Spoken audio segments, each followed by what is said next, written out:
Hi మిత్రులారా, కథ చెబుతాను వింటారా అనే ఛానల్ ద్వారా పదవి ఎవరికి అనే కథను చెప్పబోతున్నది కుడిపూడి మహాలక్ష్మి. పునఃకథనం డాక్టర్ ఎం హరికిషన్ గారు. మహారాజు కోశాధికారి పదవికి కొత్త వారిని ఎన్నిక చేయాలి అనుకున్నాడు.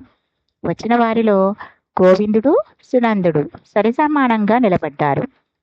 పదవి ఎవరికి ఇవ్వాలో రాజుకు తోచలేదు.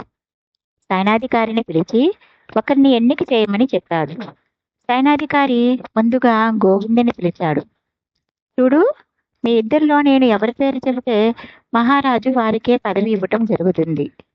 రేపటిలోగా నా చేతిలో 1000 వరహాలు పెడితే నీ పేరే చెబుతాను, ఏమంటావ్ అన్నాడు. గోవిందుడు అందుకు సరేనని ఒప్పుకున్నాడు. తరువాత సైనాధికారి సునందుని పిలిచి అతనికి అదే మాట చెప్పాడు.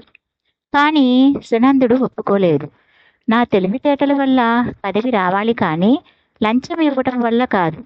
ఇటువంటి పదవి నాకొద్దు అంటూ వెళ్ళిపోయాడు. తర్వాత రోజు ఉదయం గోవిందుడు 1000 వరహాలు తీసుకొని సైనికాధికారిని కలిశాడు.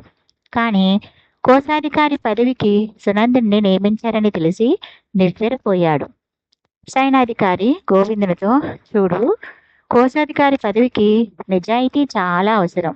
అది మీ ఇద్దరిలో ఎవరికి ఉందో తెలుసుకోవటం కోసం లంచం అడిగాను. ఈరోజు లంచం ఇచ్చేవాడు రేపు లంచం తీసుకోవటానికి కూడా వెనకాడడు. నీ వంటి వాళ్ళు మాకు అవసరం లేదు అన్నాడు సైనాధికారి. కథ నచ్చిందా మిత్రులారా? నచ్చితే లైక్ చేయండి, షేర్ చేయండి. ధన్యవాదములు.